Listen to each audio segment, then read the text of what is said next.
Hello, everyone, and welcome to Locked On Flames. Matthew Tkachuk makes his return to the Saddle Dome as the Flames show off the best jersey in the league. And can the Flames beat the Panthers on home ice to start this homestand with Dan Vladar in net? You're Locked On Flames, your daily podcast on the Calgary Flames. Part of the Locked On Podcast Network, your team every day.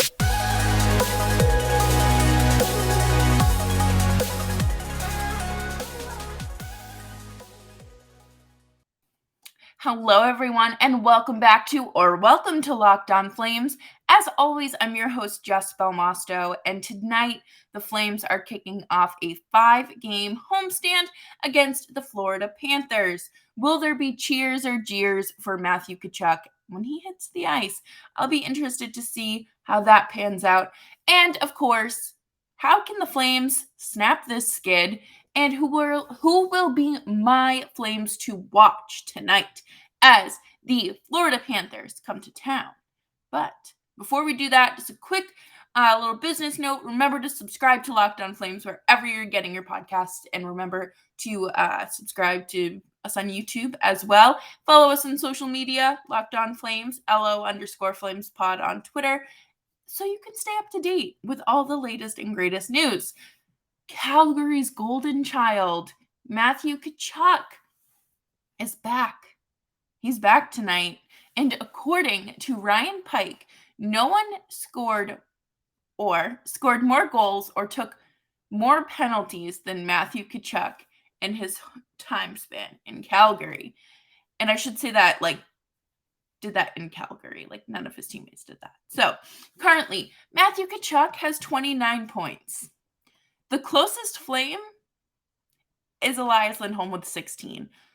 I cannot explain how sorely the Flames are missing that front of the net presence between him and Gaudreau, and I think we have seen that in the drop-off in offense, and there's no one down low for the Flames to just kind of to score. And we've seen it. We've all seen it, okay? And I think we all know that Matthew Tkachuk is a fantastic player, and there is something very fun about his game, and we don't have to defend his actions anymore. Can I get a heck yeah? And we know what to expect when he's hitting the ice. We do. He's a predictable player, and I think the Flames are going to have to play better defense this entire game, but especially when Matthew Tkachuk is on the ice. I think that, it's very easy to sit here and talk about all the negative things that Matthew Tkachuk brings to the ice, and that I basically just mean, quote unquote, intentionally injuring players. That Jonathan Quick thing still doesn't sit right with me, and I still think it should have been more than a 2-game suspension. But I have to say, the Flames are going to have to find a way to dominate the ice tonight. They're going to have to find a way to make things go in their favor. They're going to have to tilt the game their way, and of course, just not be too far in their heads. And we're going to talk more about what the Flames have to bring to the table tonight coming up next. But the bigger question here that everyone wants to know: will you be cheering, or are you going to be booing? I know that people are upset that he didn't want to stay in Calgary, because how dare a man be isolated and lonely in somewhere where he doesn't really know a lot of people? And how dare he do what's best for him and not walk in free agency, but ultimately get one of the best returns in franchise history? Anyways. I personally think it would be silly for anyone to not cheer for him. I get it. Some things are personal, but at the end of the day, there are just silly things that you can't hold people, I don't think it's that deep to boo him. And of course, I asked Flames fans on Twitter, working on the pod today, what are your feelings about Tkachuk being back, and will you boo him?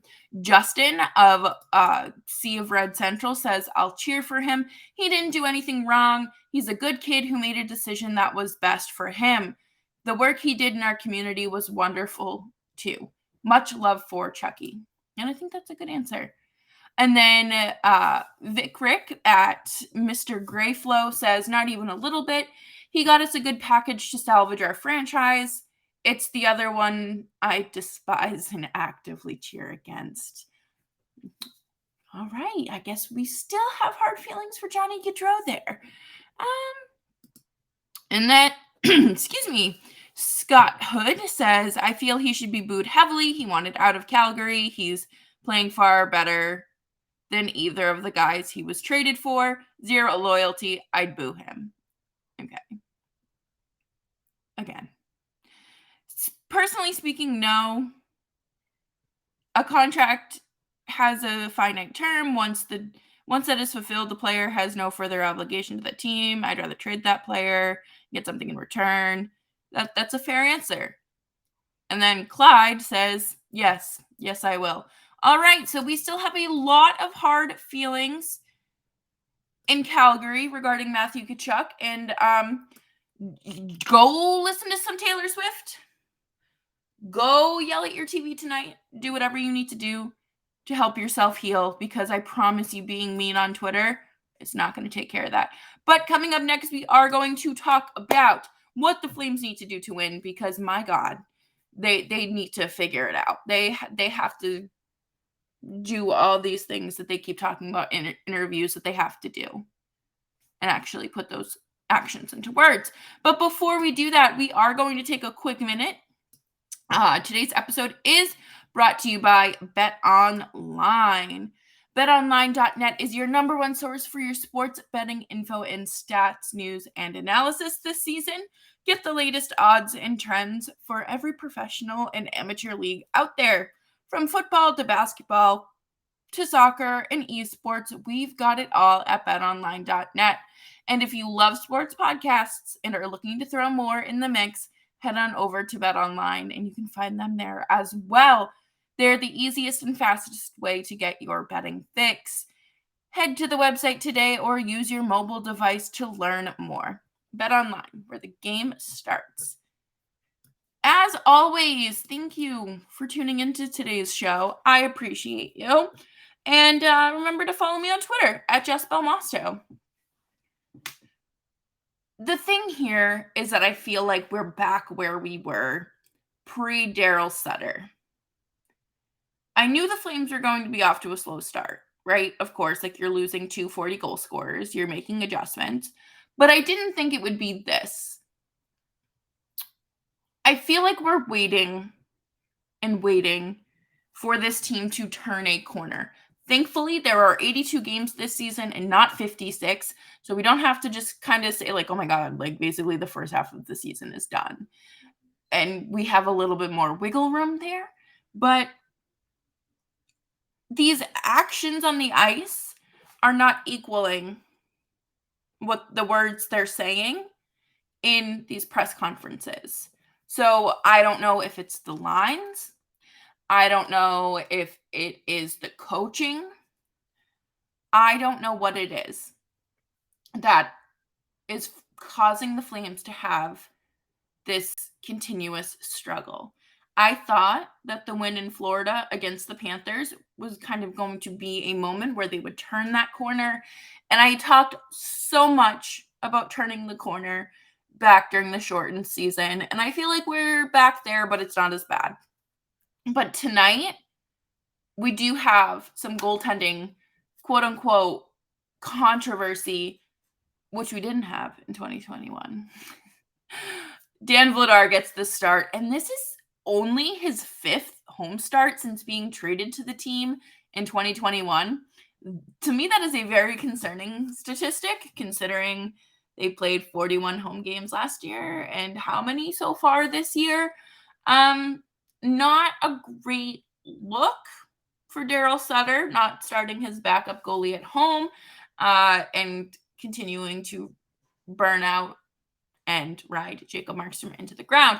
But so far this season, he started 5 games and is 1-4. 1-4-0. Things are going great here in Calgary with a 2.8 goals against average and a .908 save percentage. To me, those are backup goaltender numbers.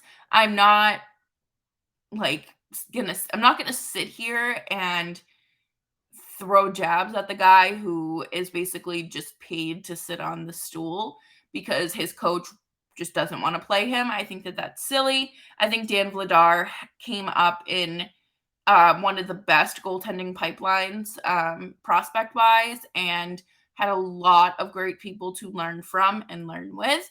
And he is finding himself, he's finding that rhythm in Calgary when he starts. He was supposed to start 1 game a week, and we haven't seen that. So, of course, we're going to see a few shaky starts from him. But I think that the Flames offense needs to go out there and win a game for Vladar. They are going to have to figure something out tonight. They have to dominate in their own end, or in Florida's end rather, and keep control of the game. Just exhaust Florida, exhaust the Panthers by, going in and dumping and chasing. I know we have talked so many times about how dump and chase hockey is ineffective, and it is just the worst thing that this team does sometimes. But I think that this is one of those games where they're going to have to make the team work for it and really force their opponent to play kind of, I don't want to say bad hockey, but not the hockey that they're used to. And they haven't really done that this season besides that first game against Edmonton. I think that was truly the only game that I saw them really make their opponent work for it. At least that's the first one that comes to mind. And we need to see something. We need to see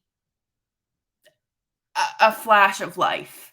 Please show us signs of life. Please remind us that you know how to score goals during regulation. No more of this extra hockey for the time being. Hold a lead. I think we still need to work on that.